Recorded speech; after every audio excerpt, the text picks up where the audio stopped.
Five,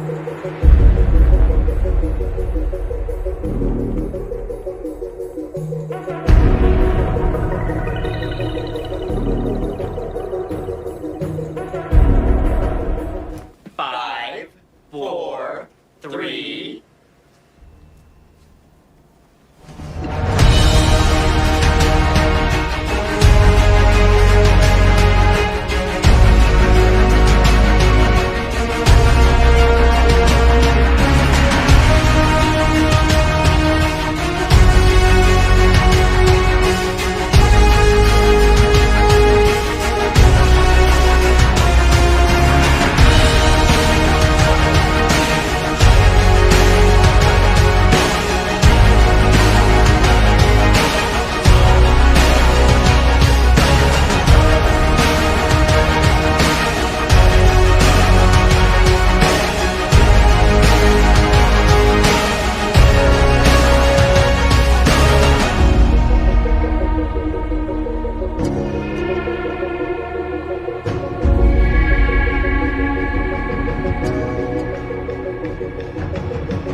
Good evening, and welcome to the Reel McCoy. I'm your host, Meffistoe, and always with me, my hetero life mate. Oh, my feelings. Good evening to you, sir. Good evening, buddy. I think I'm doing better than Horror Amarada, who is being attacked by a doggo right now.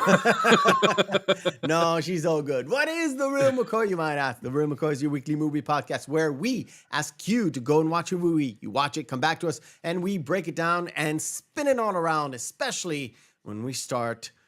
Wait...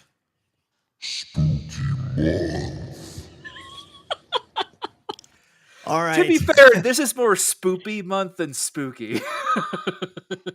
I mean, spoopy. I'm sorry. Well, it depends on how you feel about clowns.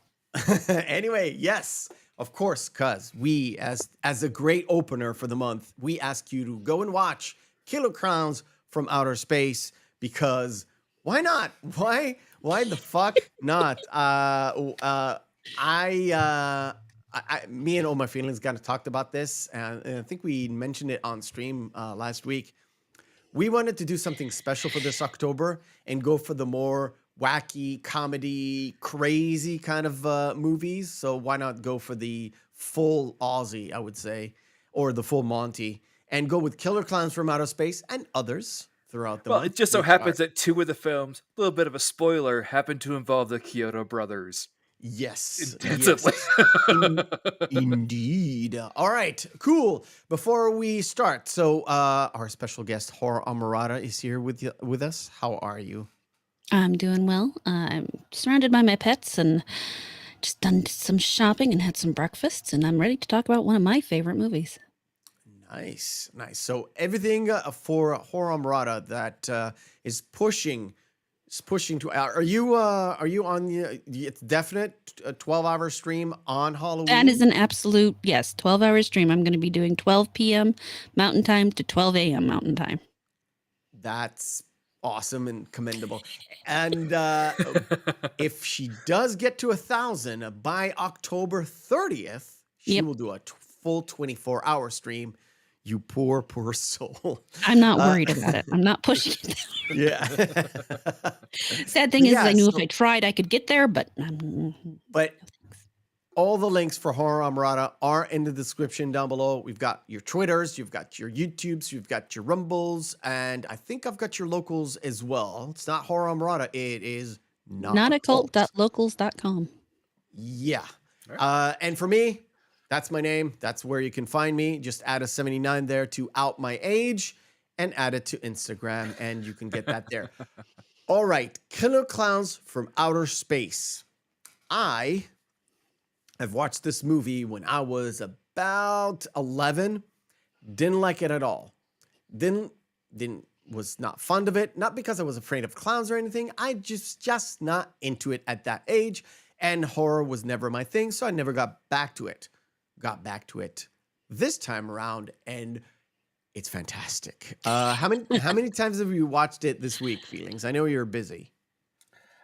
Just twice. I mean, I've seen this many, many, many times. Awesome. I've managed to watch it about 3 times.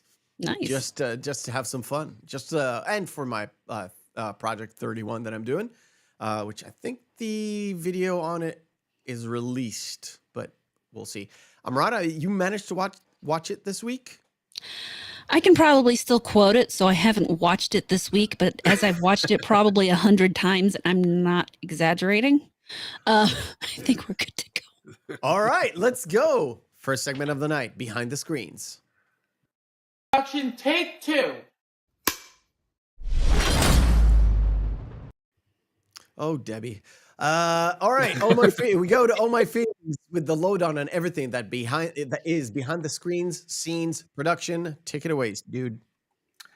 So I think the first fun note was it was originally supposed to just be called Killer Klowns, and that was it.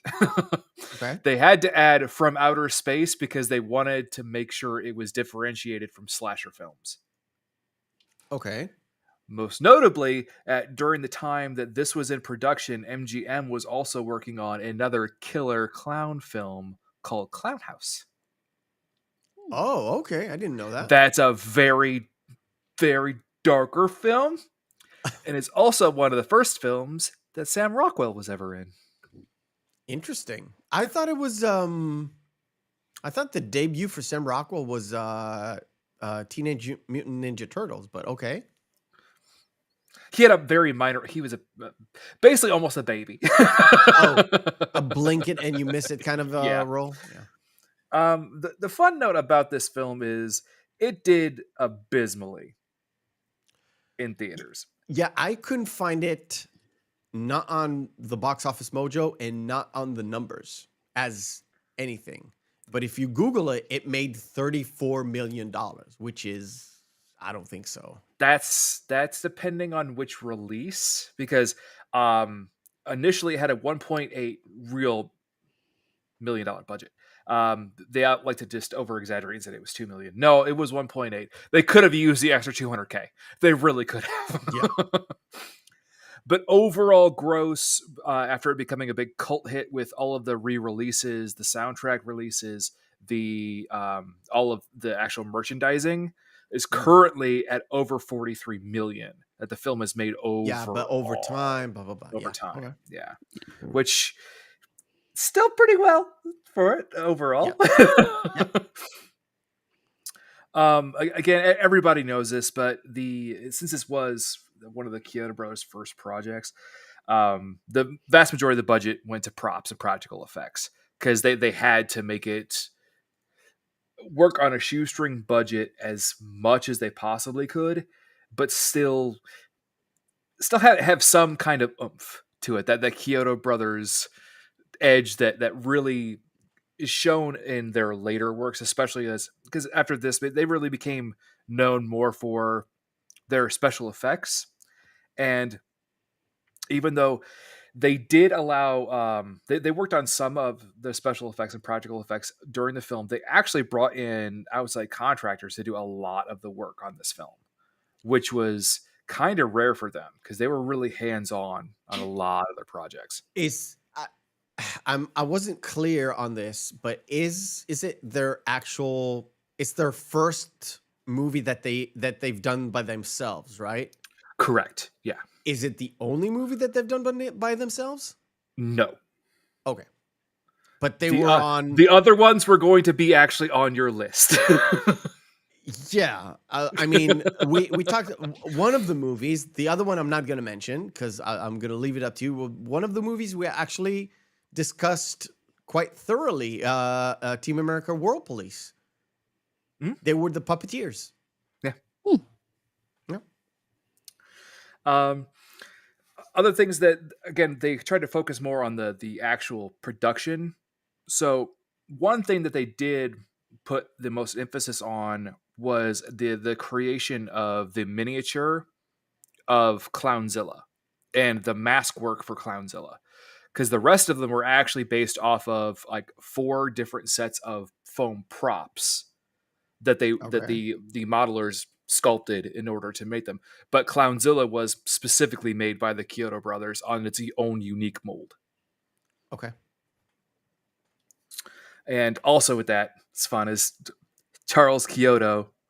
Yeah, he's Clownzilla. Oh, he's in the one in the suit. Yeah. Yeah.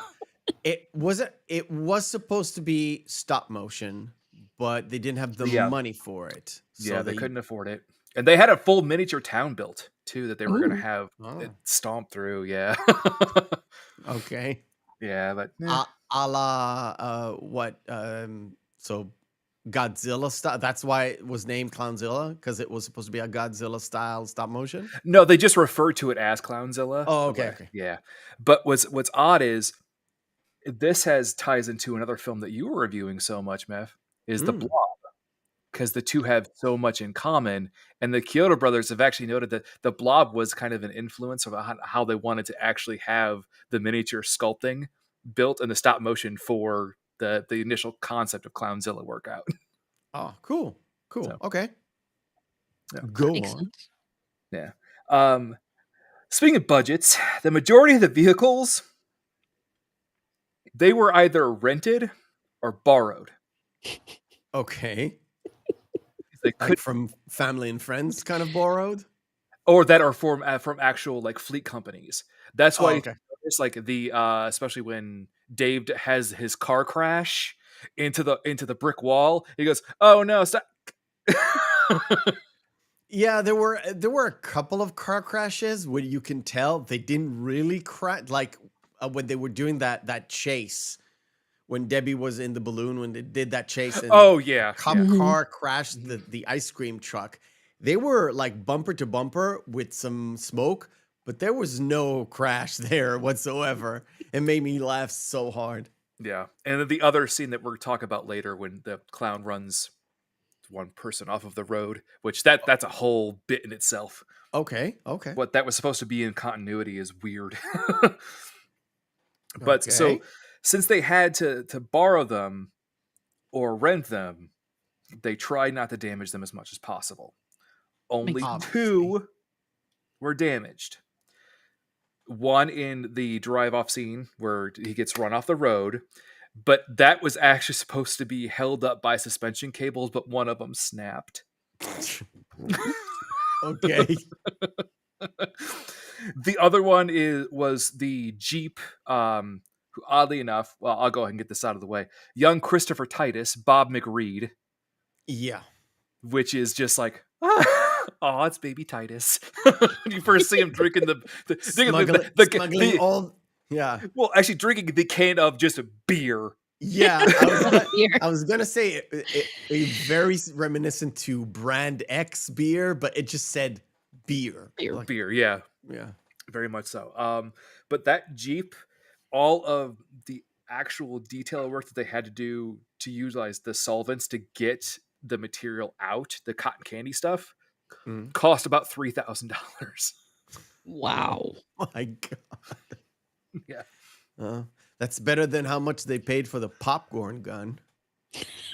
Yeah, we're gonna get to the popcorn gun when we talk about that scene. Because I really want you to uncover how much that costs, please. Well, we will when we get to it. Yeah. I know. Oh my God, that's scary because that thing. Yes. The odd thing was, well, just as a prelude to that, a little teaser. one of the effects coordinators on this said we had to be careful with it because if it misfired, it would actually hurt someone. Oh shit. Oh my god. Oh my god. All right, cool. Anything else, or do you want to? There's a lot. Oh, So go ahead. Soupy Sales. I don't know if you remember Soupy Sales. He had an old like comedy show, but like for kids. I know way the back in name. day. I never seen anything he was. But the in. whole thing was like he'd get hit in the face with pies eventually. So they wanted to bring him on as Oh. security guard. He's the one who gets hit with all the pies. Oh. Okay. Yeah, it's Okay. like, oh, because the Chiodo brothers are like, that's a cool little tie-in. Oh, that's fun. The people that were the head of the production company went, no. We don't want to pay for his air travel. So I thought Soupy you Sales was not cast. I thought you were gonna say that they didn't cast him because they didn't want him in because they would break his like wholesome whatever image. Oh no, he was actually up for the role. He's like, oh, this is actually kind of it's fun. It's silly. Cool. It's stupid. Okay. Yeah. Okay. But no, they didn't want to pay for his plane ticket, basically. Yeah. Let's see here. Two of the masks were actually repurposed in not only Ernest Scared Stupid, Mm-hmm. but in one of the troll films. Oh, cool. Yeah. Okay. Ernest Scared Stupid is something that I've never seen ever because I never seen any of the Ernest ones. Oh no. You should oh my god. Yeah, it's been mentioned time and time again over the past 3 days for me, and I don't know what to say to people. It's stupid, but it's funny. I would say Yeah. Ernest Scared Stupid and Ernest Goes to Jail are probably my two. The two that favorites. were mentioned. Ernest Yeah. Gives Christmas is so good though. Yeah, that's a good one too. So I knew about the Ernest Scared Stupid, but it was on Troll as well. Mhm. Okay, let's see if I can spot it. Yeah. So the score was composed by Tom Massari. And the original, the opening score that he asked for Killer Klowns was supposed to, he actually submitted that, but was rejected for Friday the 13th, Part 6. Jason Lives. Yeah. So wait, he submitted the theme to Jason Lives, rejected, and then repurposed it for Clowns? For Killer. Yeah. Okay. I got you. Yeah. And he did a whole bunch of other really fun stuff with this. One of the most interesting bits about it, though, when the score was finished and he went to actually turn in the master tapes, he was openly mocked by the attorneys, the accountants. Oh god. Why? For working on the Clowns. This Clowns movie is never going to make any money. Oh. Well, technically. Yes. I mean, it made some money eventually. Made some Yeah. money. One of the original bits, which is kind of the Clowns March, was supposed to be the theme song for the film. And it was written by Massari for his high school band. That explains it. Okay. Yeah, but they turned it down because they thought it was too wacky. Obviously. So then one of the lead singer of the Dickies thought it was a fun concept, so he wrote the song, the lead song for Killer Klowns from Outer Space without ever seeing the movie. That's great. Yeah. That's awesome. And they had, and oddly, I'm sure you know this, Horror Amarada, but the Dickies album was actually Killer Klowns from Outer Space. They named their album after the lead song. Yeah. After the movie came out, or it was right after the film came out. Okay. Yeah, cool. I would say in the original ending, just to get that out of the way, Dave was actually killed. Oh, okay. Yeah, and the brothers, Terenzi brothers, were saved by hiding behind some kind of weird like clown bar thing but it was cut out because test audiences thought that they didn't like the downbeat ending. They wanted more of an upbeat ending. Okay. So they reshot it to what we have today as the current ending of the film. I wonder if they could have just kept Dave dead and then keep the brothers in the ice cream truck freezer. Yeah. Or just kill them all together. And can we just make it clear that there's some interspecies fornication going on in this film Yeah. at some point? Yeah. I still love that line. Wait, are you Debbie's roommates? Yeah. Ah. Then from there, everything will be we'll discuss when we get All to right. certain scenes. So All right. Let me just bring up this magnificent opening with Mr. Mooney scouring the streets looking for hoodlums. 'Cause to be perfectly honest, this guy was tailor-made to be that role. Yeah. Yes. He's I think he's not Principal Vernon, something Vernon in Animal House, like Dean Vernon. Yeah. And I was like, oh, hello. I didn't remember you in this movie, but you know, There you are. I can't wait to see you. And one of the lines that were there was at the start was like, nobody makes a puppet out of Mooney. And then he became a puppet. No, you can't make a dummy out of me. You The can't make a foreshadowing. dummy out of me, and then you're the dummy. He's a dummy later, yeah. Yeah. Well, then they also have the foreshadowing too there when he's talking to Dave, where he tells him, "Well, you're just gonna have to file a report with the chief on Monday on how you saved the world from the clouds." We've got what we said. Christopher Titus. I'm gonna move on ahead to Makeout Peak. Now, this is the most cliche of cliches. Oh, This yeah. is the worst bit. Is I love the fact that everyone else is drinking beer, but this classy motherfucker brought a bottle of champagne. And I was like, Ooh, somebody's stepping it up a notch today. I watched it twice, and then I went out and read the synopsis. Now, Mike and Debbie are supposed to be teenagers. And Yeah. I was like, They don't Really? look like teenagers. No. no. I would. What I kept thinking is the fact that like they could be some of the older, the upperclassmen at the local college, because that gets brought up Mhm. Yes. as well. So Yeah. like that would kind of make sense, but no, they're supposed to be from like the high school and maybe the college era. And also Dave used to date Debbie, so that says something else about Dave. Yes, I was like, are they going to go there? Because Dave seemed at the same age as Debbie in terms of look, but she's a teenager now, and he's the ex-boyfriend. It's like, Yep. okay. Yeah.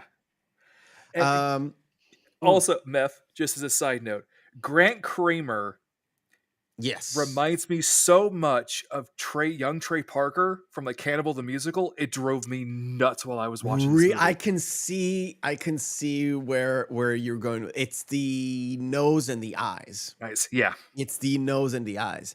But yeah, they See right there, he looks like young Trey Parker. really maybe even like his facial structure, even his teeth. Too, like it's like yeah, it's like, I can see. I can could see them being brothers very easily. I want to switch forward because you've got the introduction of the Terezi brothers, who gave a couple of girls some, Ice cream. ice cream Ice cream. to make out with them, and it didn't quite work. I think it was Paul who looks at Rich and goes, "I told you they weren't that stupid." Yeah. One of them was like, "What kind of girls do you think we are?" Which is again so cliche to me. Oh, yeah. Like it's so cliche. What does the button say? And again, like everybody Matt, else, could you go probably, back to that? What does the button say? Go back to that. Because I could almost read his button, and I don't think I've ever read it before. I don't know. Oh, no, I don't think can't I zoom should. in. But I don't think I should be alone left alone tonight. I didn't even notice that either. It's great. Like I said, it's all about cliche. Picking This up whole new things movie- every single time. yeah, this whole movie is a big fucking cliche, but it goes so off the rails. Yeah. It makes it so much better. What now? Hold. Yeah. Okay. So everything's fine. It's like, I hope you're coming tomorrow. It's like, yeah.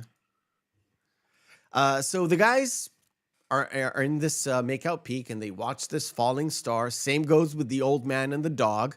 And you need to bring Another up cliche. another. I need to bring up another cliche because it actually has another tie with the Blob. Am I Blob. correct? Yep. Mhm. Yep. Okay. What is the tie with the old man and the dog to the Blob? Well, this has not only a tie to the Blob, but several or other major horror films at the time. Okay. Where there's always the crotchety old soothsayer who is supposed to either be the one who is the first victim or the one who warns everyone. Especially like, think of just the original Friday the 13th. You're all doomed. Doomed. Yeah. And I today watched a movie that kind of reminded me of that character. It's called Cabin in the Woods. There's a Mhm. moment there where Oh, you yeah, have that. That is the exact reason why Joss Whedon included that character, was because and- it's the trope. Yeah. And because it's because it's that horror movie trope that was there, and it is here as well. And I think in the Blob, he's the first guy to go. Mhm. I'm not sure.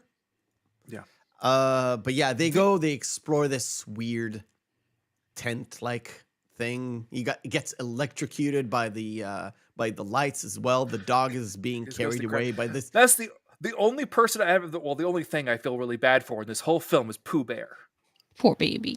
Poor buddy. Yeah. He didn't do nothing wrong. Yeah. Just following his dumb master out to this freaking clown circus tent in the middle of the forest. But we get a first glimpse of the clown, and I like one of the things I liked about this movie is the fact that the clowns are actually they're the bad guys, but the most fun, crazy, great parts of the movie is them doing wacky shit. Wacky shit. Oh, yeah. Yeah. Or downright creepy shit, by the way. Mhm. But sort of that first encounter is right there, like minute number 10 or what is it, 9. And then of course Debbie and Mike, because Debbie and Mike don't know See how the to shooting star. see I think they both see it at the same time. But Well, yeah, 'cause Debbie's kind the of- one who's wanting to go after it. And to be fair, if she hadn't convinced him, then they all would have been dead. Probably. And they get to this. So they find the tent, and of course Mike is becoming the more adventurous of the two of them, and they walk in, and it kind of seems at first like a fun house until they go into these revolving doors, and suddenly there's a big freaking chasm there. Oh, could you pull that up there real quick? The Meth? chasm? You can Yeah, grab sure. that.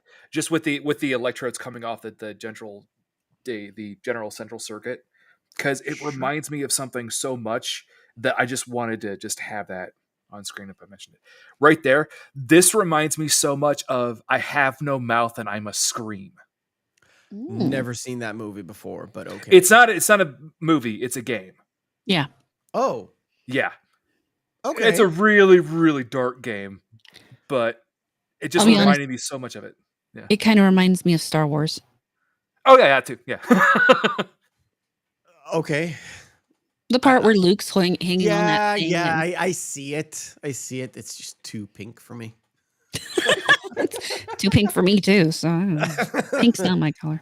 And of course, they found this interesting room, and this is where, to me, one of the observations I got from this point on is the fact that there are the clowns, and there's everything that theirs is the clown tech, and it's all within the theme of the clown. The set is like everything that is clown of circus. Yeah. Very it's circus. Yeah. everything is circusy. Everything is with the theme. So all the weapons, all the rides, everything is with that theme, and that's what keeps you in the movie. It is so absurd, you just have to go with it, Mhm. right? Go ahead. Just somewhere out in space, there's a race of creatures that literally evolved into clowns. Yep. Yeah. So And the random hypotheses that come up later, where it's like, oh no, maybe our people actually encountered them before, and that's where our concept of clowns came from. my God. My God. So the popcorn gun. How much did it cost, Oh My Feelings? $7,000, And that is the and it most took 6 weeks for them to create it. Jesus. Why? Because they don't know. wanted a gun that shoots popcorn? But you And can it do was less than that and in less Yeah. time. But again, Well, as I mentioned before, it was practically done where it shot it with enough velocity where it would actually could harm someone. it's And all safer. it's Yeah. all about authenticity. Now, which kind of leads me to the question that I've already prepared. How much CGI they actually used in this movie? Very minimal. It's very minimal. Apparently zero, because all the weird deaths. So when they spin, it's all practical, and they just slapped Practical an actor film on film. Yeah, film on film. Yeah. yeah. That's the same thing they do with the big top at the end when it's spiraling upward, right? Yeah, and there's a moment where they shoot one of the clowns inside the ship, like quite late. I Mhm. think it's Dave. Somebody shoots the clown inside. It's literal, fireworks and Is it just glitter uh, and confetti it's together? glitter, confetti, and they use like a smoke grenade. Oh, mhm. Or not the smoke grenade itself, but the stuff that they use in a smoke grenade to make the green puff, because they couldn't light the regular white smoke with green and make it work. They just Oh, needed a yeah. green smoke. Yeah. But again, it's layered one on top of the other, one on top of the other. I was gonna say, Where no, go ahead. Finish. and there's no CGI. At least to my knowledge, there's no CGI whatsoever. Wow. The one thing I did want to bring up that's a continuity error, because I have to be a nitpicker when it comes to Sure. stuff like this. There's a lot Why of them in this weren't well, yes, but one of the major ones is, why wasn't Mike and Dave's hand injured when they touched the cotton candy, when it clearly is caustic, because it wraps them up in it and it dissolves them down to a slurry. Yeah, but I think a few people, sorry, I think a few people touched. I think Dave touched it a few times, Yes. and it didn't do anything. I, I don't know. It's pretty much nitpicky at this point. I think I it know. might be one of those things where it's more along the grade of a low grade acid or base that would take a while to actually have an effect versus something like hydrochloric acid that has an instantaneous effect. So it I has to could sit on your skin for a bit. I I could mean- kind of see that, but didn't they already end up having it was Joe, Mm. who we're going to bring up in a second, cuz when did Joe die? I don't know. Cuz that's when Mike peels off one of the wrapping and he sees Joe's face. Yeah, but you Yes. still see his face. So it's obviously, you could say easily it's been at least 20 minutes. So Yeah, it's and had a little bit of time to act, but not to the point where you can't distinguish his features. I think you're going way into the cotton candy tech. And I think you've strayed off the beaten path. I mean, in a movie where you have a balloon turned into a dog, turned into a bloodhound dog, I think whether or not the cotton candy is caustic or not to be touched on the outside, you can let that go. Hey, this is what our podcast is about. It's about getting into the nitty-gritty details here. Come on. I yes. A fun bit too about this little balloon puppy. Hmm. He was actually coated in latex, Really? Otherwise, it would so pop. they could have him because there were pine needles all over the ground. So they had to bring him Um, through all that. So they had to coat him in latex. So he would just because they were multiple shots when they didn't do that beforehand, where it would go. Yep. I love the fact that one of the things that really made me laugh is the fact that people are sort of afraid of clowns, but not really. Because this moment was great because I love Yes, this moment so much. the one The- imitating the gorilla outside the drugstore. Yeah, it was And it so also great. makes me think of Pee-wee's Big Adventure. yeah, very Yeah, much that's so. right. Yeah. That's That right. too, and also the bikers also kind of Mhm. remind me. Yeah, Yeah. kind of, yeah. But I think this is the first foray into the town, which it starts to be that sort of moment where Mike and Debbie kind of leave. I think it's just before they meet Dave. So we start to see the sort of the clowns kind of incursion or the invasion into the town, Mhm. and everything they do is ridiculous. Ridiculous. Yes. I also love off rip when Debbie and Mike are talking to Dave at first. They immediately are like, "What is this? Like some killer clowns from outer space?" And like, they said the thing. Yeah. I think Mooney says it or Dave. I don't remember if it's Mooney or Dave says it because Mooney enters at one point and it was like, "What are these hooligans doing here?" It's like, Well, you got Mooney also just being a prick throughout this whole movie. oh yeah. I think he arrested two punk dudes or emo dudes. And it's like, well, man, we were just drinking wine in the park.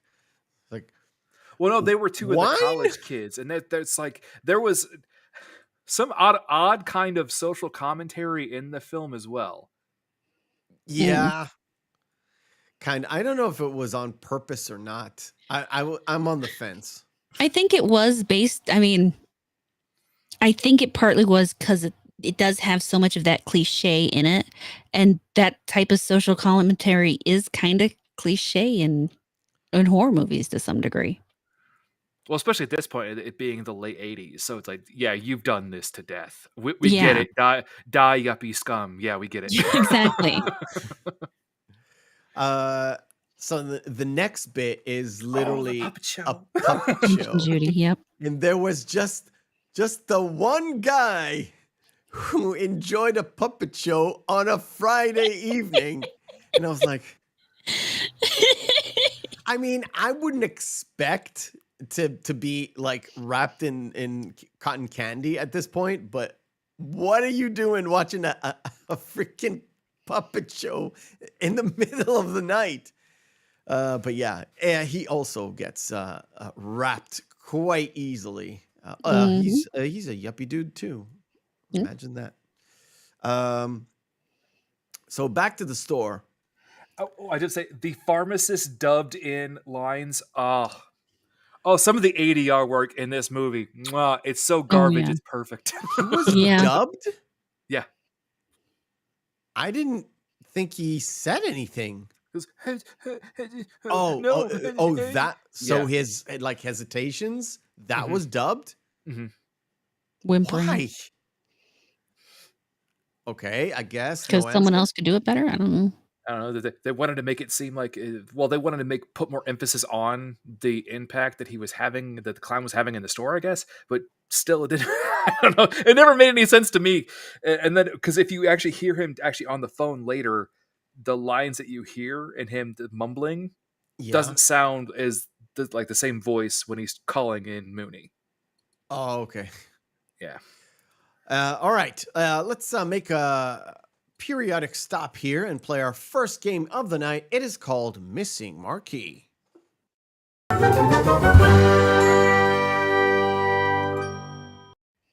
Missing Marquee is where we take 10 posters of movies, have their text written off, we display them in Horror Amorata, and of course, our lovely, lovely chat today will see which movie this is. Here we go. Adam's Family Values. Adam's Family, the regular. Oh, the regular. Why did I confuse it with Backdraft? Backdraft is correct. Batman Returns. Batman Returns. Donnie Darko. Donnie Darko. Oh, that stupid one. How dare you? That's not stupid. No. Goodwill Hunting. Goodwill Hunting is correct. I should know this one, but I don't remember the I mean, name. what kind of gives Down it up front and to there. the left. No, it's back and to the left. Back and to the Back left. and to the Oh. left. So JFK? JFK is correct. Oh, which one is this? This is The Kingsman or The Kingsmen. The Kingsman. Kingsman. Whatever. Yes. Lethal Weapon, the third one. Nope. The second one? Nope. That's Chris Rock in the back. That's Chris Rock in the back. The fourth And one? Jet Was there Li on four? the other side. 4. Oh, there was 4. Well, there you go. They're making a 5th one. Monty Python and the Holy Grail. Correct. Pan's Labyrinth? Pan's Labyrinth is correct. Good run. That was I'm good. doing good. It's quick. Awesome. Awesome. A little respite. Yeah, I'm going to move on to, I think, if I'm not mistaken, this next shot is one of the most gift or gift thing on Twitter that I've seen is literally this. And I've used it as well. Is the I one where- was gonna talk about that one in a bit because there's a little bit more before this, but yeah, the basic setup for the girl in the negligee opening up the door with the guy in the pizza box, where it's supposed to be a setup for a porno. It's like I was like, from everything I expected, it's a horror movies. It's the 80s. You have to see gratuitous nakedness of breasts somewhere. Mhm. This one is the most tamed one I've seen in a while. Well, do you know why? Right? They wanted to get lower ratings, I guess. No, one of the stipulations of the studio MGM was that it had to be a PG-13 film. Interesting. I would have liked to have seen what they could have done if they had made this a Oh my- hard R. Oh, God, that would have been amazing. Yeah, I think so. I think most of the blood had either like a not a reddish tint, but a pinkish tint to it. Mhm. So I'm not sure how the NPAA dealt with that. And if you notice too, the fact that Mooney says "fuck all of you," and the later goes, "No, frick you all." Mhm. Yes, because The studio allowed an amount of fucks in a film. Yes, I think it was 2 or 3 and 4 shits. Yeah. It's something rather. But 88. You had NPAA, right? I'm not sure when it came into being. It still 81, existed. 82? Yeah. Yeah. No, they moved from the old system to the new system, System, yeah. somewhere in the 80s. I do Don't believe it remember was when. in 82 or 83. Yeah, somewhere Yeah. at the start. So the fog was didn't have NPAA. It was R, but because there's no blood in it. There's killings, but there's no blood in it. If you rate it today, it would be PG-13. Mhm. John Carpenter's The Fog. Yep. It's funny, but again, I watched it for a review. Yeah, there's no blood. There's nothing really scary about it. It's a lot of smoke. So Dave takes Debbie home, and he takes Mike home too, but they don't live in the same place because they're teenagers, obviously. But Debbie still has the popcorn tracers on her. So she goes to the shower.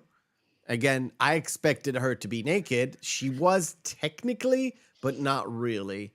Had this had been any other 80s production, that would be like full frontal nudity. That would be like, Yeah, probably. And of course, we get this scene, which is just The Oh, best. the little clown. Hilarious. Oh, I love it. the thing that made me laugh is like the black dude at the back who basically narrates everything when the big guy gets killed. It's like, oh, we better run now. It's like, and when the clown comes in, it's like, look at, should have just look let at him who ride your showed- bike. Yeah, look at who showed up. It's like, really? I mean, it's pretty obvious, but I guess that's how it is. It's so, this thing is so funny because he destroys his little, his little bike. Little tricycle. It's like you kind of feel sorry for him, and then you don't because you know what he's. What are you gonna do? Knock my block off? The thing is, in order to avoid like blood spray and stuff, he gives him a good old sucker punch, and the guy goes head back. Then they cut, and then they throw his rubber head in the trash can. Yeah. Which it's like, that's great editing without going into like super gore. It's like, Do you know Mhm. where they ended up stealing that smash cut idea from? Mm. The Chiodo brothers worked on another project, a trauma project. Ew. Did they work on Toxic Avenger? Partially, yes, But it's not from And- there. and some other ones. No, it's a movie that you really shouldn't name out loud because YouTube does not like one of the words in the title of it. Does it Ooh. involve? Oh, okay. It starts with a P. No, it's Surf Must Die. Okay. A certain got it. political party from the 1930s. Oh, okay. Yeah. All right. Yeah. Those guys from WW2. Two, yeah. The mustache people. The only one of them had mustache. Well, Yeah, but I'm they pretty were- sure more than one of them had a mustache. Yeah, but only one had the silly little mustache. Yeah. What are you talking? He loved Charlie Chaplin. It's just a mere coincidence that A Charlie big fan. Chaplin made fun of him in a different movie. Yeah. You're right. You're right. The So things aren't now related at all. Now we come to, I think, the most creepy moment of the movie, because there's a Yeah. girl in a burger joint, and there's a clown with a not so concealed mallet, Mm-hmm. and you're like, oh no. Oh, the thing that was worse was when he was riding on the teeter totter and he was just did the come hither motion too. Where I'm like, yeah, this is creepy as fuck. And I was like, oh, okay, they're going there. It's like, but the mom comes to the rescue. And by the way, I think everybody in that restaurant got rolled up into a cotton candy. I think everybody got rolled up to a cotton candy at one point. But yeah, it was a really disturbing moment on an outright crazy and wacky and kind of funny thing. Well, and a cliche that kind of represents that people don't really think about so much anymore is the rumors that clowns used to be interested in children. Yeah. Well, to be perfectly fair, I went down that rabbit hole once. Why are clowns such a thing to be terrified? Maybe because we grew up at a certain age that we saw it, and we maybe saw this when we were children. Clowns But were it much actually more terrifying comes before us. from I think Gacy. Gacy was dressed up as a clown. Well, he had a clown persona, yeah, No, yeah. Yeah, so but he didn't maybe- use that in his actions. It is extracurricular activities. Yes. His hobbies. One of his hobbies was being a clown. His other hobby had nothing to do with being a clown. Yes. Okay. I always thought it came from there. So the killer. No, it's actually way older than that. Really? The fear of clowns comes from quite a ways back, and part of it has to do with the fact that coloring the face in that way kind of screws with people in that what is it called? Uncanny Valley area. Oh, But at the okay. same time, them being associated with traveling shows like circuses and freak shows and stuff like that also gave them that air of creepiness to many normal people. Oh, it's the So carnies. Okay. yeah, so it's a little bit of all of that, and then of course you have those the rumors around traveling folk in that regard, where they're talking about kidnapping children and et And cetera, and that's actually kind of where it all feeds in. It's much older than Gacy. I, yeah. I always thought it was Gacy. I was Right. also gonna say, just Meth real quick, the way you said carnies, just as like I just got Austin Powers flashbacks. It was Smell like cabbage, small Yes. hands. Yeah. Yes. Oh, It was one thing literally about from there. the big top scene too is most of the original cuts that ended up getting dropped actually had the Chiodo brothers as extras eating in the restaurant. Oh, okay. Yeah. Okay. Just a small little add-in. So, what do you have for me for this chase scene? You said Okay. it was supposed to be a different scene from somewhere else. So originally, this was supposed to be the prologue of the film. It was supposed to start with this. Oh, so And the this driver was supposed to be Joe Lombardo. But we find out later, what we found out from the beginning of the film, when Mike peels the first cotton candy mask off, that Joe Lombardo had already been taken. But they didn't change the dialogue, so the driver still refers to himself as Joe, even though that's not Joe Lombardo. Okay. Okay, I got it. Yeah, I got and it was supposed to be a whole thing where he was actually at makeout point. He gets rejected by his girlfriend. He goes out driving and he runs into one of the clowns. Okay. Yeah, Interesting. and it's supposed to be like when he crashes, then it's supposed to splash clowns from outer space. Yeah, Interesting. And the thing with the sling is this, right? You said, and it misfired or something? no, it snapped. So it was actually It's- supposed to hold it so it wouldn't crash out. So it wouldn't actually completely fall down. So they were able to actually Oh. rescue it because they were going to do a smash cut from there where when it goes over, smash cut there to the next scene. So it's like, oh well, he just died. So we just don't have to worry about that. But they did, yeah. I It mean, snapped, so just let it go. Well, we're gonna have to pay for it anyway. So then they did the And- smash cut to this. Yeah, this, and then it goes to the clown looking at it, laughing, and Yeah. you see the light effect on him. Okay, I getcha. I getcha. It happens. It happens oh so often in older movies rather than like newer movies that we cover. That they kind of start off with something, but then it builds or something happens, and they'd have to reevaluate and stuff. And it mostly happens with the low budget, because when it low budget, it was like, yeah, we need to use this somehow, and like they just we move can't somewhere do it else. again. We're we just can't stuck do it with what we again. got. Yeah. Now, if we're Disney, we'll just pour some money on it. Okay. We'll And go it'll there. still be awful. Right.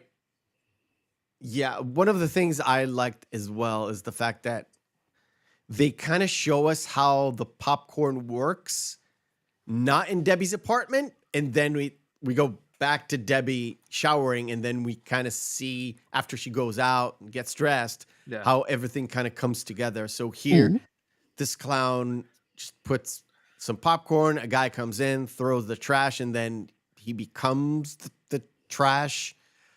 And then we see the magnificent creatures that the oh no, wait.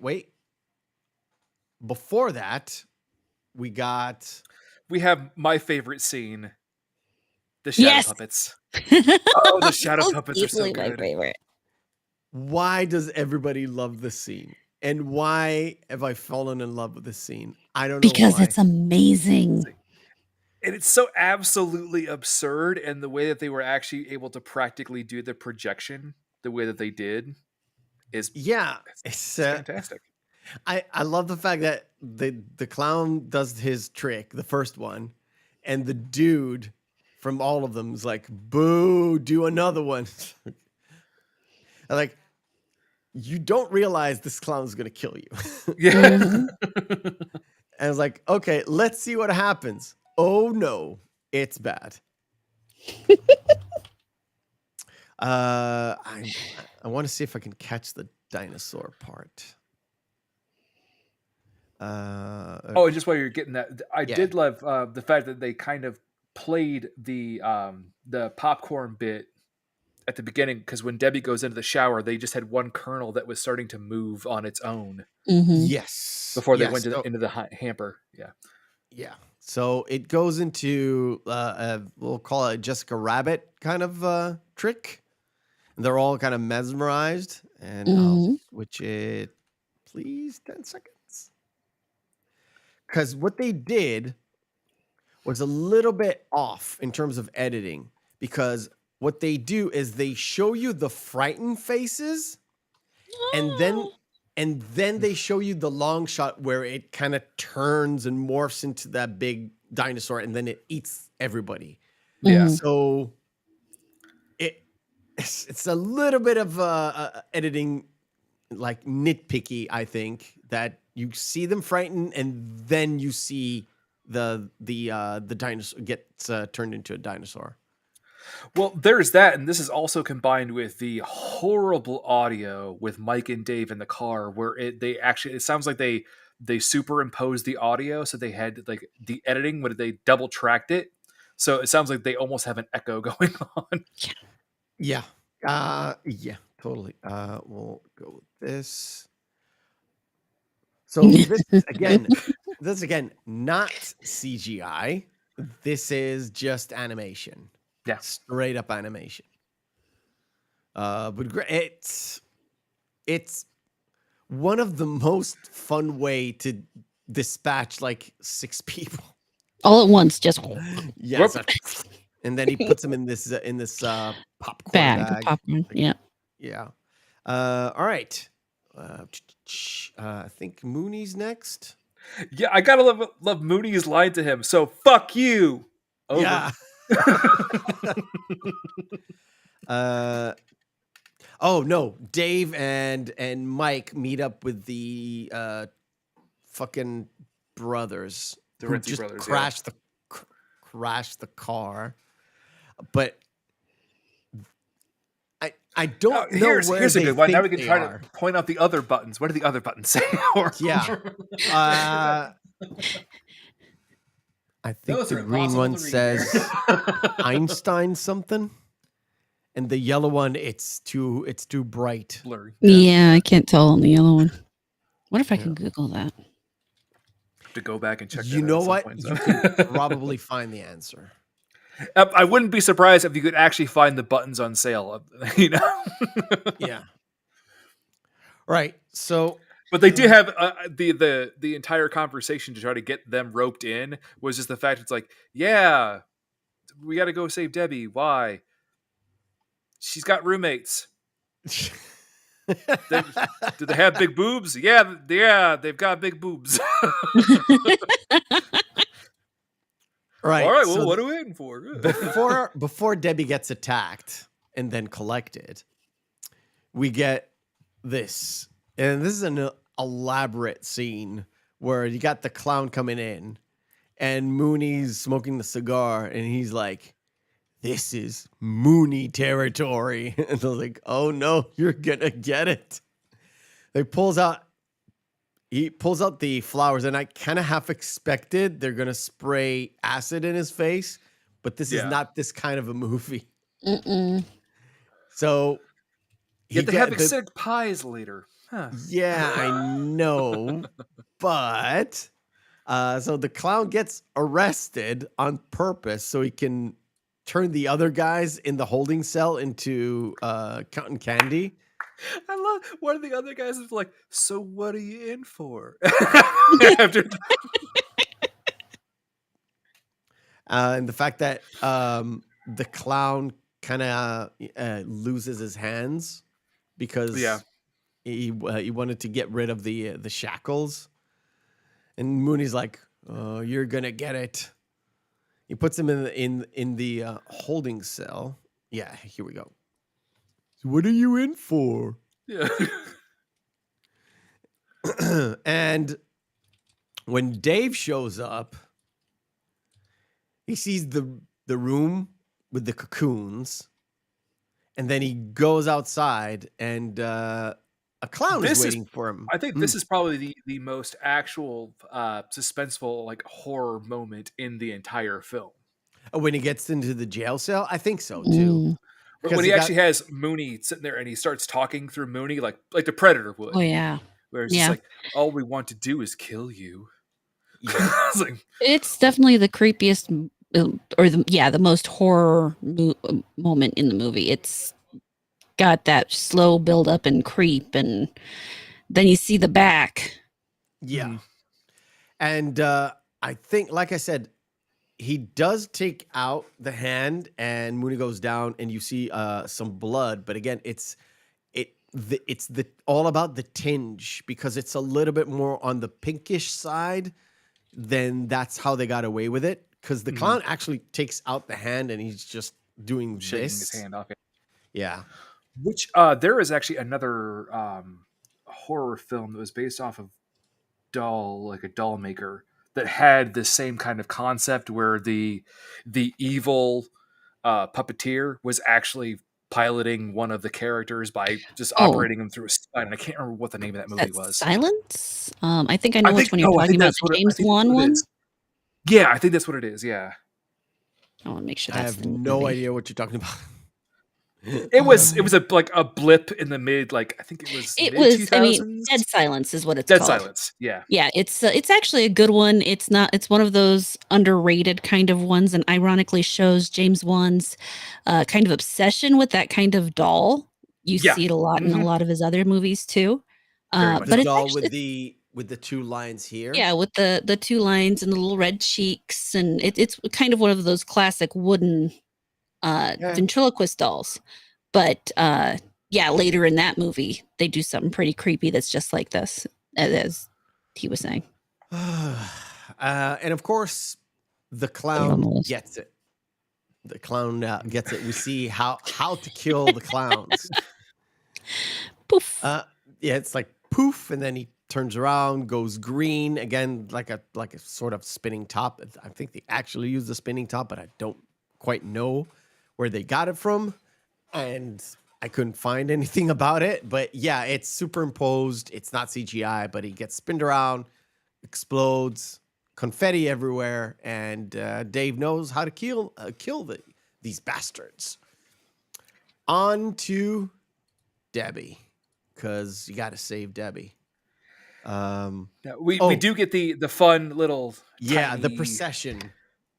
The Yeah. procession. I love that. Again, Mhm. it's all about the clown tech here, Mhm. where they've literally, like, all the clowns have spread around, went out and like weaved everybody with their cotton candy, and then just throw it off the windows, and that thing just sucks it into that machine. And there was a guy hiding underneath one of the cars, yeah. and he runs away and he gets caught. And of course, everything is you view through the Mike and the Terezi brothers. It's like, what the hell is this? Like, oh, these clowns, you don't understand. Where am I going? So Debbie. Debbie gets attacked by some popcorn that kind of manifests themselves into these killer clown-esque things. So she sprays them up with hairspray because it's the 80s. But then a toilet popcorn pops in and nearly kills her. And of course, as she was running away, a big, massive clown waits for her at the door. She tries to, and this is one of the fun bits, where she tries to run away, goes out, tries to get out of the window, and of course,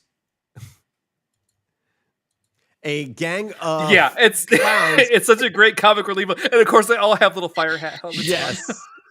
And I was like, I was laughing hysterically watching this, and I was like, oh my God, this is So so cartoony. yes, so cartoony, so like they're supposed to kill her, but they're in the circus kind of theme to it Mhm. as well. Yeah. So it's a lot of fun, and it's just so it just made me laugh. But of course, he traps her in this big balloon. Well, yeah. What I just to go back to the bathroom scene and showing the tiny little versions of the clowns. It's interesting that they took the effort to actually create basically the entire life cycle of the clowns in Mhm. the movie. Yeah, kind of, because it starts off with this walking popcorn, and then so it the grows popcorn up. and it goes Yeah. up in So in so many ways, it kind of reminds me of Alien, with the way that they were able to show the life cycle from the face hugger to the full grown xenomorph. Yeah. Yeah. And we don't talk about anything that happened after Alien 3, okay? After Nothing Alien happened after 3. Alien 3. I Yeah. don't know what you're talking about. So there's I kind of mentioned this. There's a big clown chase, clown chase. The Terezi brothers with the ice cream truck and Dave following from the back, trying to get to them. Mike at some point says stop for no good reason. And Dave kind of crashes into the ice cream truck because reasons. And of Because course, script, yeah. Well, Yeah. do you want to know why? Why? Yes. The rental license that they had on the cop car was up. So it During was the shooting. last shot of the cop car. So they had to utilize the ice cream truck for the rest of the shots. Okay. I mean, I'm not. That's how you know when surprised. you were on a shoestring budget. You're like, we're gonna make something that makes no sense happen just to justify the fact that we can't show this car anymore. Because he out of nowhere says stop. Stop. Yeah. And they stop. It's like, why? You're in a chase. So the clown car keeps going, and they get to this amusement park Yeah. where the ship has moved into just to be inconspicuous, because in the deep dark forest they're being too conspicuous. But okay. Yeah. And there's the guard who was supposed to be Soupy Sales, I guess, is like, you kids need to get out of here. It's like, The park what is do you closed. What are you doing with those pies, boys? Yeah, Very I was like, Scooby Doo ish at this point too, though. And you have to love the clear clown car gag. yes, Mhm. yes, where they keep coming out of Coming it out. and coming out of it and coming out of it. It's like, and then when they throw the pies at him, and of course it's real pies that they throw at him. It literally had a crust and a jelly and some cream. Yep. And of course, it's all acid, so he melts down, and the little clown just takes a good cherry and puts it on Up top. on top. At this point, I was like, okay, and they're going into a fun house. This should be good, but I don't remember anything really crazy going on. Well, and actually, it wasn't a haunted house either. It was Crazy House. Yeah, And that's right before they're actually speculating on what these clowns are, where they came from. yeah, because what made you laugh? The big pile of Yeah, just the whole thing. That picture right there is just very amusing to me. The teeth and the house and the crazy eyes, and just the whole thing's very silly, and it makes me laugh. In so many ways, this shot actually pretty much perfectly encapsulates the film. Yes, It's yes. right. Oh my gosh. Yes. In a way, yes. In a way, really, yes. So the guys want to go into this crazy house to free up Debbie because, Dave is the ex-boyfriend and Mike is the current boyfriend. And the two idiots following them around, I was like, can you make more noise? Yeah. Or I think it was Paul who was like, what does this button do? yeah. I remember this shot, so I marked it. Oh, there it is. There it is. But the thing is, he presses it, but nothing really happens until they stand near that door, right? Mhm. Wasn't that the big steam vent that pops up right next to Mike and Dave? And he goes, "I didn't do nothing." Yeah. There we go. I got it. I just need a second. There we go. It's like, oh, what does this Ooh. button do? It's like, Big shiny red button. like It's just great. Is that everyone passes except for this? I think this either it's Paul or doesn't matter. Not really. One One of of the That's one of them. And feelings, never press the red button, right? Yeah. You never press. Never press the red button. And so he presses the red button. Nothing really happens until they get to the door. So there's a moment there here, right? It's right after that, where they're being scolded at by Dave and Mike, and then they turn around, go through the door, and suddenly the Terezi brothers kind of fall into this pool of ball pit. pit. Jesus. And of course they're being accosted by two lovely. You've got to show this picture because I love it so much. Are I'm you aiming Debbie's for it. roommates? Yeah. Yeah, it's right there. They're literally sitting there like it's a hot tub or a jacuzzi or whatever. And the Terezi brothers are like, well, okay. They're so horny. Oh yeah. They're going to the lowest of the low. They're like the Animal House part of this whole movie. Oh, definitely. Yes. They're the Jim Belushi and the other dude, the guy with the mustache. I don't remember his name. The biker dude, all wrapped up in two silly brothers. Yes. So okay. So Dave and Mike come into this room, and they're trying to find Debbie. They initially don't see where she is, and there's a clown coming in, and you see the clown drinking out of this silly straw. Yeah. Mm-hmm. Yeah. Crazy straw. Because of course it had to be a silly straw. It had to be. And it. Go ahead. I'm sorry. You just have to stop and admire the artwork in the back because you know that's drawn. Yes. That's not. It's or hand painted or something, and the depths of field that they created with it is just gorgeous. Yes, because all of the down below here is real sets. Mm-hmm. Everything above the sort of the actor's line of sight, everything up here and up there and far in the back, that's all painted. Yeah. That's all painted. Yeah. So I mean, for me, that's just, and yeah, you can kind of tell when it's on a still like this, but the fact that they do it so well is just beautiful, in my opinion. Yeah, I think so too, because they had two of these sets, or one of them with less paint on them, and then this shot. Because in the earlier one, when Mike and Debbie were there were much less of these cotton candy. Well, bags that's or whatever. great because it shows the progression of the invasion from the killer clowns. Yeah. And what's also great too about this too is the actual concept and how the mock-up of the cocoons, what they based it off of was the funniest bit. Do tell. It's based off of a rabbit's foot. Yeah. Rabbit's foot keychain. I can see it. Yeah. I can see it too. Let me get back. They were actually trying to figure out what would be just an amorphous shape that would be recognizable, but would be kind of unnerving for people to see. And they're like, and one of the Chiodo brothers actually had a rabbit's foot on his. Oh my god! That's awesome. My god! Perfect. So yeah, and just was, how empty that was to how full it gets. Yeah, that was minute 16-ish, and the one I showed. There we go. I'll get back to it. This is an hour and 9 minutes into it, so you can see the difference between the two sets.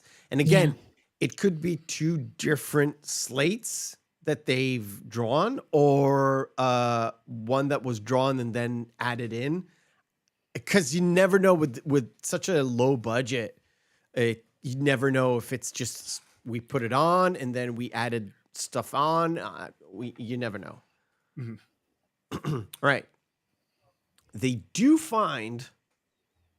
Wait, I need to find it. They do find Debbie, and it is the most weird smash cut free up that you'll ever see. It's up there. Yeah. Where Dave is shooting at the balloon and you can see the whole balloon and suddenly it pops. Yeah. But the smash cut is like literally Dave is on a different level. Right. We'll answer this question. Hey, James, I've never seen you before. Welcome to the show. Hey. And the question is, so a serious question, is Pennywise / it a killer clown from outer space? No. Sort of a trans-dimensional clown. He's actually more a trans-dimensional being. He only took the shape of Pennywise because he was able to be around children in his first iteration when the being first kind of came into our universe. And I think in the book it says so. I think it's close to the end, right? No. Because I knew that. They kind of show it during the childhood phase. They have it where they see the deadlights and that entire segment, and what happens in the book and what happens in the movie are two very different things, because they could not show what happened in the book in the movie. I had to submit it as a book report to my to get credit on my diploma, and my English diploma. Yeah. And the teacher didn't believe I read the book. I was like, because he only watched the miniseries. That's what it was. He watched it. Because no 17-year-old would actually read the book. I actually read the book, but I loved the miniseries more because it was good. Way creepier. Fantastic. Yeah. I mean, I loved the book. I know, minus the one weird part, but the mini series was good, and I didn't hate the movies that they made. The new one with Skarsgård. I think they did a very good job in the first film, but the second film they always blow it in the adult portion, where it's like, yeah. I mean, I didn't hate the adult portion either, but I guess I'm one of the few people who actually likes the way he ends his books, because I like the ending of that book. I like the ending of the miniseries. I didn't feel that it needed to be changed.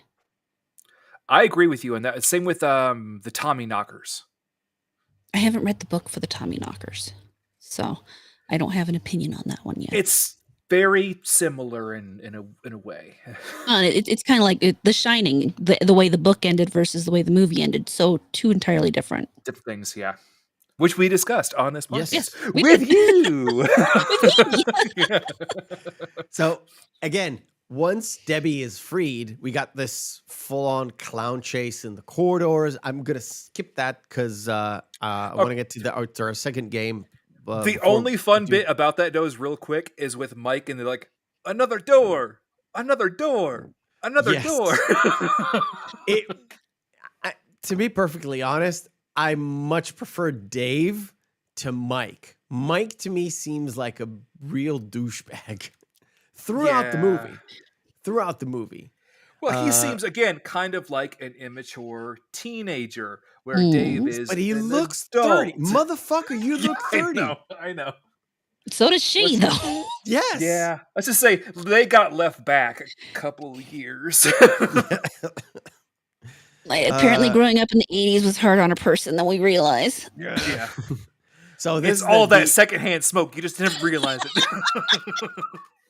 To me, and I'll just say this. This particular part with the doors, I know it's a gag, but to me, it's like, oh, this is straight out of Alice in Wonderland. Yes. So they went all the way out there to get that inspiration just to hinder them just an extra minute. Yeah. Mm-hmm. And to add that sort of dimension of fun. I don't think in Alice in Wonderland, you don't see any clowns of sorts, but the rabbit. I mean the Disney version, of course, not the book.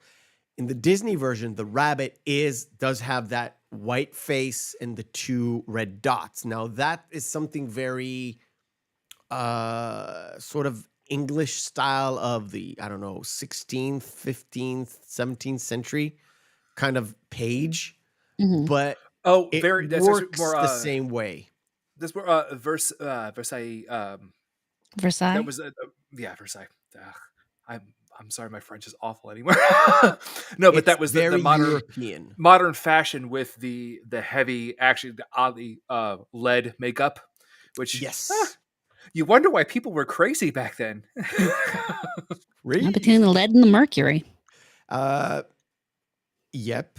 But also Tweedledee and Tweedledum are supposed to be the sort of the jackasses or not jackasses, jesters of sorts. Never mind. Just, We have our own Tweedledee and wait. Tweedledum done with the Terenzi brothers. Yes, we do.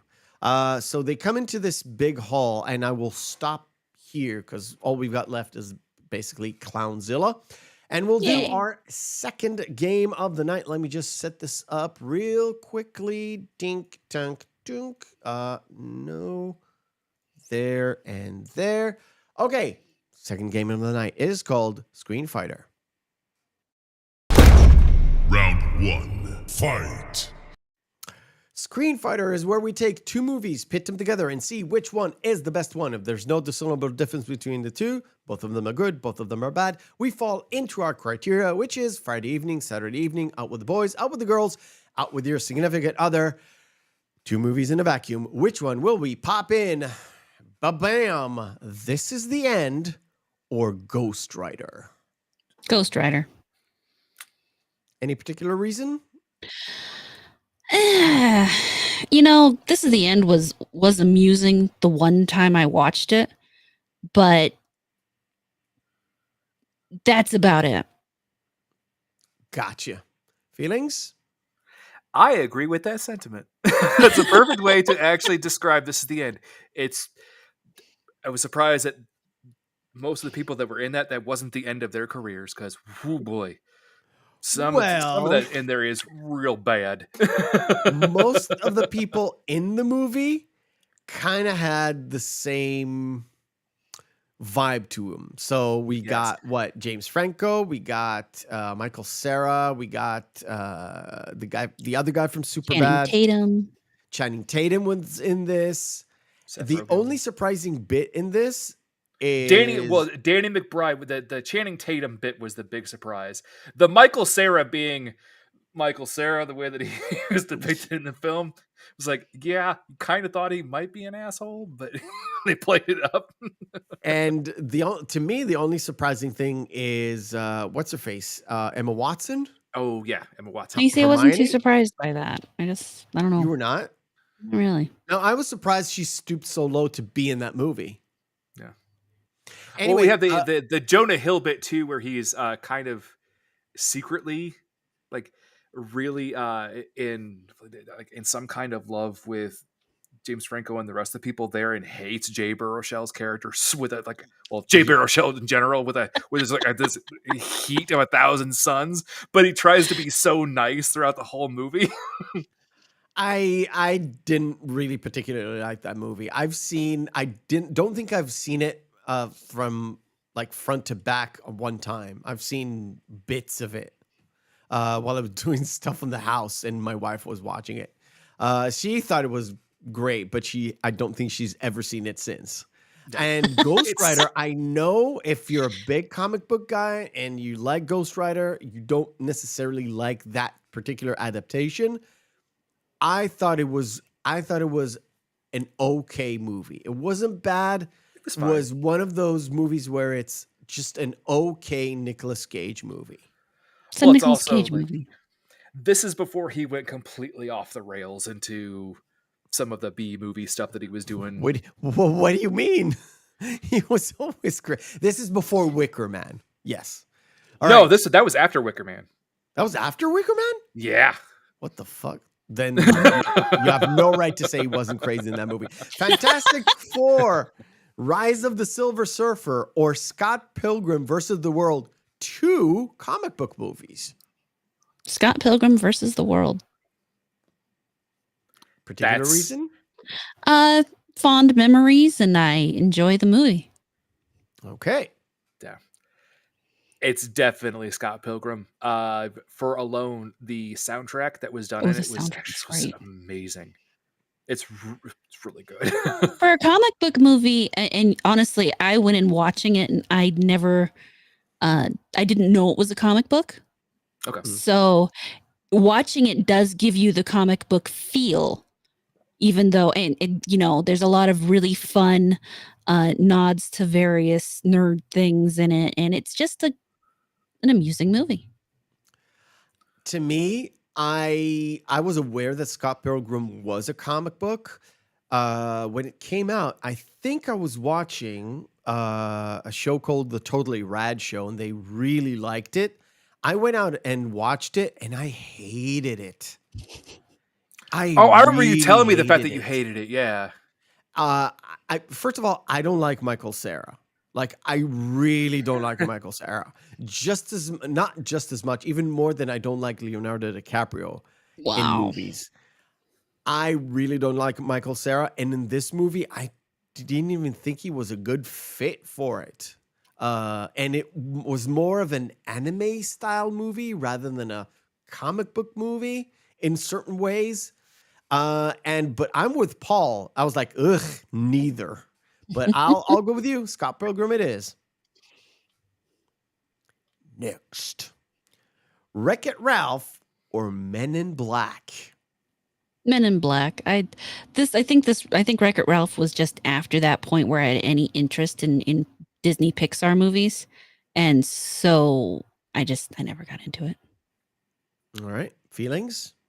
Now, what would be a more interesting kind of mashup would be Wreck-It Ralph and Scott Pilgrim, because they have both the video game vibe and kind of tropes that are interlaid in between. But I still would have to go with Men in Black, even though I still hate the theme song. Oh. I love that theme song. I'm gonna go with Men in Black. I don't like Wreck-It Ralph, and I don't easy. like this. Like, this is easy. That's an amazing. Yeah, Back to the I don't Future know why poster. you even bother. It's an amazing. It's an amazing poster, but yeah. Is this easy? I think this is an easy one. You tell me, Murata. I would have to go with Deadpool.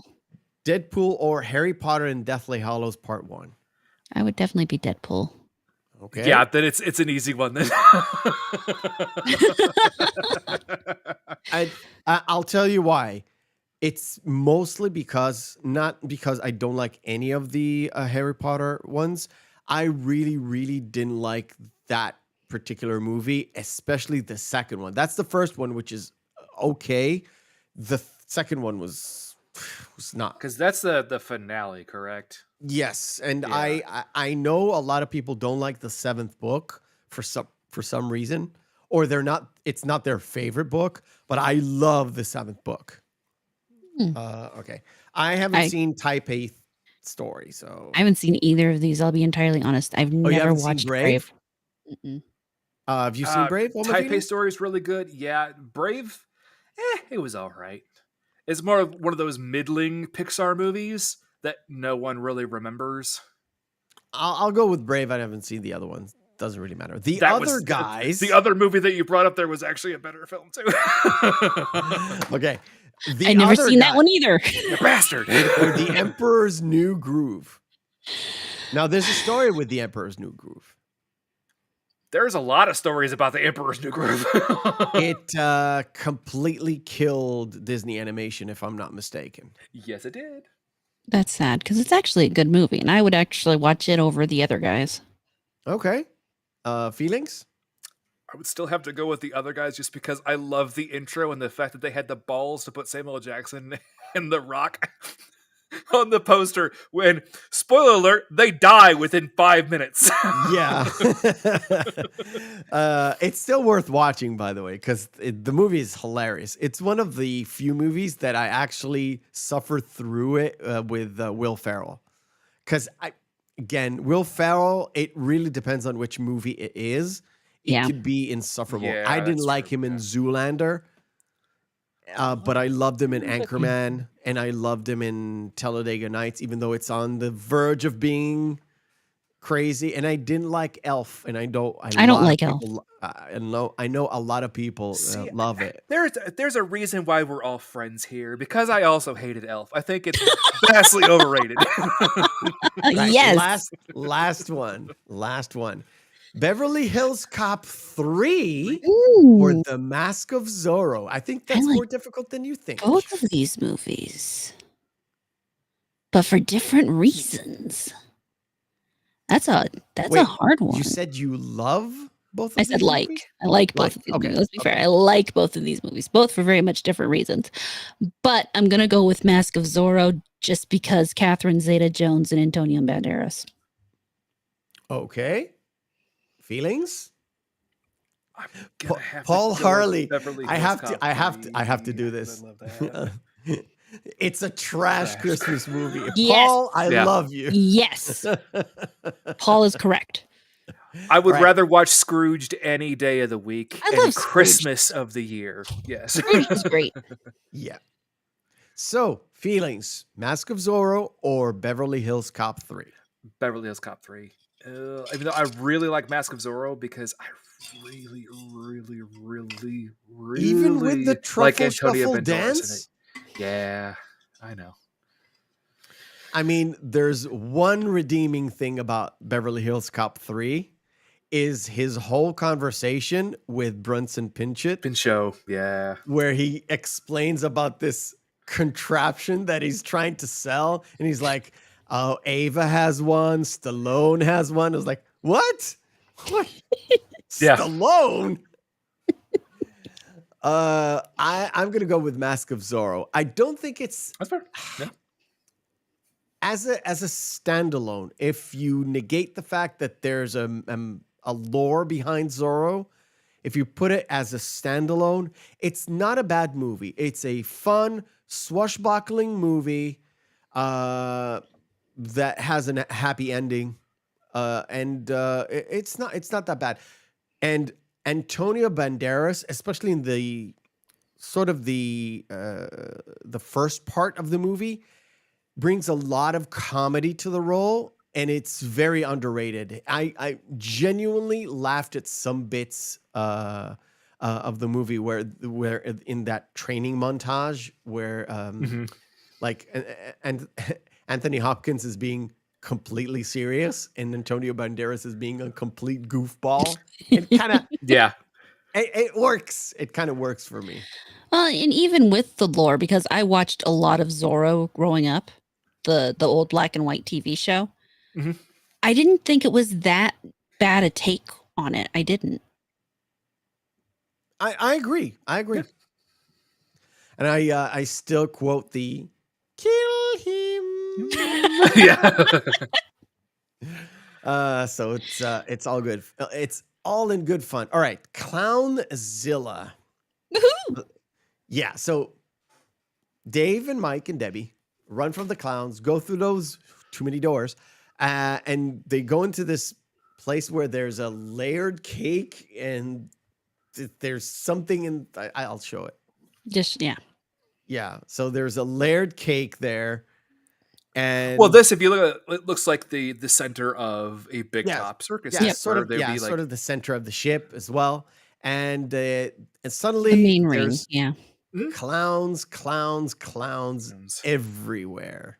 Clowns, and more clowns. Yeah, and one of them's got this lovely. One little- has a battle axe. A lot of them Yeah. have weapons where it's like, why weren't you using those earlier? You were fucking pulling gags earlier. Now you basically just have spiked baseball bats. And No, clubs. I think it's a cross between a big baseball bat and a comb or a Yeah. brush. No, but some of the other ones actually had like malls and like medieval style maces that were just Mhm. painted wacky colors. Yeah, I think there's a wide shot here. There.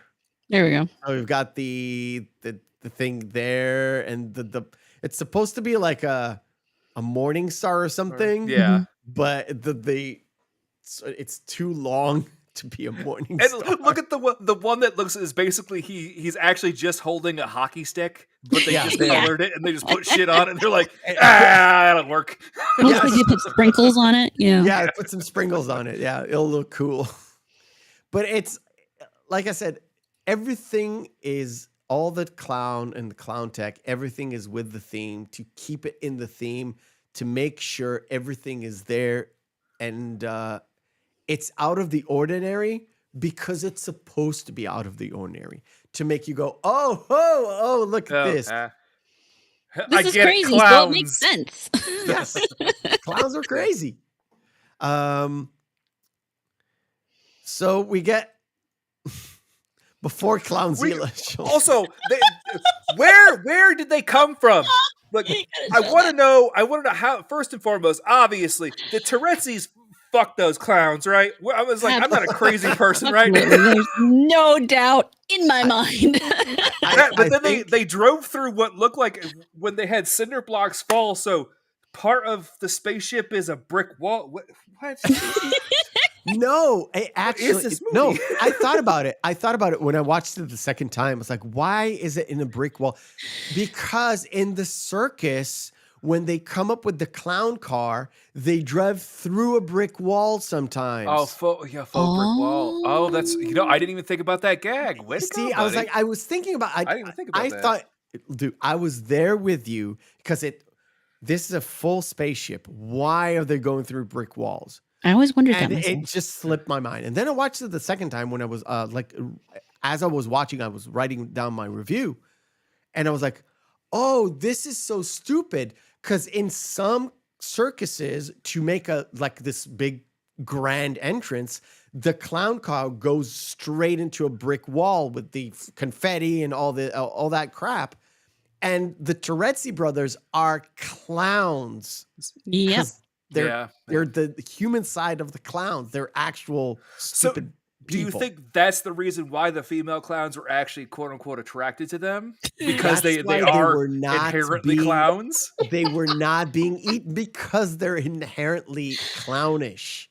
Plus, I was gonna say death by snoo, but it's just the snoo part. Yeah. But yeah, they totally got it on with some couple of weird ass clowns. So the thing is, they walk through the brick wall and suddenly there's a wall of clowns waiting for them. And they're like, uh-oh, spaghetti-o. They didn't say that, but I thought about it. They use the line like, no, you must stop. I am JoJo. And then, of course, like you said, the Chiodo brothers, one of them donned the mask and the rest of them designed this particular one where it comes down from the ceiling on sort of a puppet, and then it kind of shreds all the lines. Marionette strings, to go on a killing spree. And Dave was like, I'm going to confuse it with some firearms that doesn't actually kill it. And what's crazy is it's beating down the van, and the Tourette's brothers say, "What are we gonna do with the van? We can't leave it." It's like, "No, what do you mean we can't leave it?" It's like, "We can't. It's rented. Art imitating life." But then, of course, it gets completely destroyed, and you think, "Oh no, the Tourette's brothers are dead." I'm so sad. Let me see, and of course, Dave and there it is. He's about to destroy this obvious van. It's just such a weird ending. Weird. It's a silly ending. Very silly. I know why they changed it to be the silly ending. Because to be fair, if Dave would have killed, it wouldn't work with the rest of the movie. because No, Dave good- kind of, you know, lets them go, and I got it. The obvious holding a Ken doll moment in the Yes. movie. I was like, Yeah. oh, this is funny. This is really funny. I mean, it's a low budget thing, so you can't really do any weird kind of shot by shot kind of stuff. And you don't need to, because it's literally for less than 2 seconds. Yeah. Yep. He picks it up, and then it goes into the shot where Dave is actually the actor playing Dave, wrapped around this foam hand. Little hand, Yeah. yeah. Yeah. And he shoots him in the nose, The schnoz. in the schnoz. And apparently the cops have finally showed up, because a minute before the big top kind of trying to twirls around and starts to leave, they show up. And everybody's just looking at this, and Dave and Debbie are looking at this, and suddenly it kind of explodes. It's like, oh my God, Dave Like, is oh, dead. everybody's dead. Yeah. And then miraculously he shows up. No, it was the clown car pulls Yeah, it's the up, clown and all car, yeah. all of them just boom. Cops, guns trained. Like, this is what we practice for, people. Yeah. Yeah, we'll get our 38s and we'll start blasting. And of course, Dave comes out of it, and that's about it. No, and then the No, Terenzi the brothers, Terenzi brothers. Oh, they come out too, and Mike's like, I saw you guys die. We were in the What? freezer. We were in. and you know what it reminds me? It's the same thing like in Hudson Hawk, where Tommy Two-Tone is very trapped in the true, car and it yeah. explodes with this sprinkler system in the back. Could you fucking believe it? I was like, they're both Italian as well. It's like, oh shit, that's the same. Oh God. And yeah. Then when it does finally blow up too, they have the cut to which, by the way, it's very clear that Dave and Debbie are getting back together at the end of this movie, because he is all over, and then they Yes. just show them getting hit with pies at the end. Yes. It's like, of And course, like I said, they used actual pies. It's Mhm, you can tell this one's kind of a fruit pie, and then there's a cream pie, and this one's like a blueberry pie. This one's Yep. like a lemon lemon meringue pie. maybe. And he's got a cream pie on top of him, because why not? And stop with your connotations, guys. I'm not in the mood for it today. Hey, you're the and one who that- went there. Okay, we're just thinking it. We just don't say it out loud. Okay. Didn't say a word. Lies. We have some All decorum here. lies. Lies and mistruths. But of course, And at the end, they had to end with that one last bit note of everybody get hit with pies. Like, ha, Yeah. ba-da-ba-ba-da-ba. Yeah. which is a fitting ending to this whole rigmarole of craziness in the circus. Very good movie. That, and they could have been hit with some more I don't know, cherries and shit. But never mind. Anyway, that kind of brings us to the end. I enjoyed this one immensely. And I just it took me about 10 minutes to write down 4 minutes of script for the video I released. And I didn't need to say anything else, because it's a lot of wackiness, a lot of silliness, all within the theme of a circus to keep it, on the one hand, spooky and crazy, and the other hand,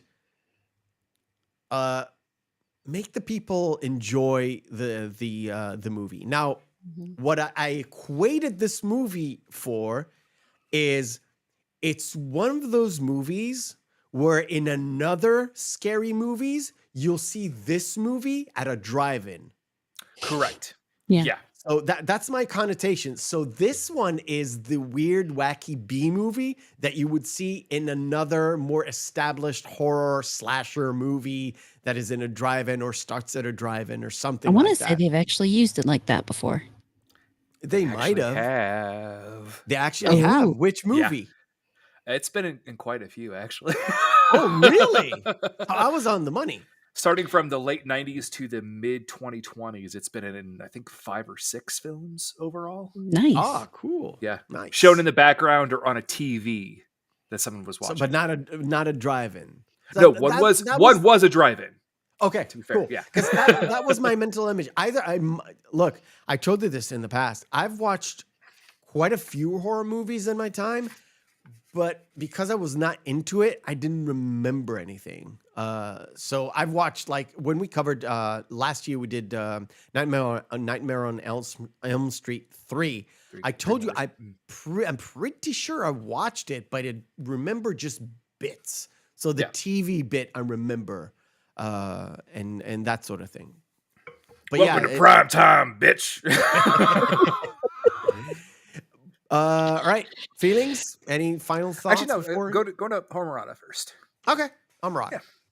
I just love this movie. It's funny. It has its creepy moments. It's well put together for a low budget, silly movie. The fact that they wrote an opening song just for this movie is, for me, one of probably the goofiest things. And that he wrote it without ever even seeing the movie is even better. Because let's face it, I can get that song stuck in my head for days, and I'm just fine with it. That's fair. Feelings? I have to say, this is one of the reasons why I wanted to start this month off, because this is kind of that's not really scary films. They're not really horror films that you would even consider classics. They're just kind of fun, wacky films that are kind of off kilter, that are just out there, that are in the periphery. That if you know someone who is a horror fan, they've seen these films and they go, "Yeah, I love that movie." Yeah. But again, We've got a prime film example over here. Yes. What's so great about this movie too is the fact that they couldn't even make the 90-minute mark. It's 87 minutes, soup to nuts, going all the way through credits. I thought about that too. Now, one little thing that we didn't quite mention, so it's worth mentioning here. One, in 2018, they did some sort of a stage performance with an orchestra. That Masri that did the score actually came in and was a composer of it. Yeah, so it was all about that. So it's kind of a weird kind of thing, and they duplicated all. I've seen pictures from the outside, not from the inside. So all the sort of red carpet moments. The clowns are really compared to the fact that it's been 20, 30 years at that point. Yeah. They've done a really good job of replicating those clowns. And 2, there was a Killer Klowns 2 in the works, but it's been in production hell since forever. I think since There's also a video game 1991, I think. Yeah. Sorry, Homer, I spoke over you. no. There's also a video game releasing. Yes. Yeah. I think it already came out. No, not till 2024. Okay. I literally just double checked. Because I don't have this on several wish lists or anything. So No, I know about the game because I see that side eye over there. I mean, if it happens to appear in my basket someday. It's I wouldn't be opposed to it. That's all I'm saying. The only reason I know about the game is the fact that I was trying to get a decent thumbnail, and most of the stuff is literally people posting shots from the beta version or the stuff that they gave people to test out or something. But yeah. Anyway, ladies and gentlemen, this is it for tonight on Murata. So we discussed it at the start. This coming Halloween, 31st of October, you've got a 12-hour stream. What are you going to do in that stream? I'm gonna hang out. I'm inviting people to come with me. See if I can maybe get some people to play some scary games with me. I've got the Demonologist and I've got Phasmophobia. I'm gonna look around for a couple others just to see, who I can entice into what. And Sheep's gonna hang out with me. We're gonna wear a couple costumes, and of course, I will bring out my avatar as well. But yeah, it's just going to be a good little hangout time with some games and some talking and some uh Halloween stuff. Nice. Nice. And of course, you'll find all the links to Amarada in the description down below. YouTube's, Rumbles, not Twitch, for God, no. No, I don't do Twitch. And of course, Locals. It is locals. It's not a cult. Not a cult.locals.com. Yeah, it is what it is. And for me, you know the name. It's Meffistoe. Find me on Twitter or X or Twix or whatever you want to call it. And add the 79, and you can follow me on Instagram. And you could always email the show, which you normally have it on, but I don't. You can email the show, the Reel McCoy podcast at gmail.com. Questions, comments, anywhere in between. Like, share, subscribe, all that good stuff. And we'll see you next week as we cover, guys, go watch Critters. Yes. Come back to us and we'll discuss it. I think Devil Made Me Do It is coming on, and Tom Connors will be here as well. Until next week, ladies and gentlemen, a good night. See you next Good week. night.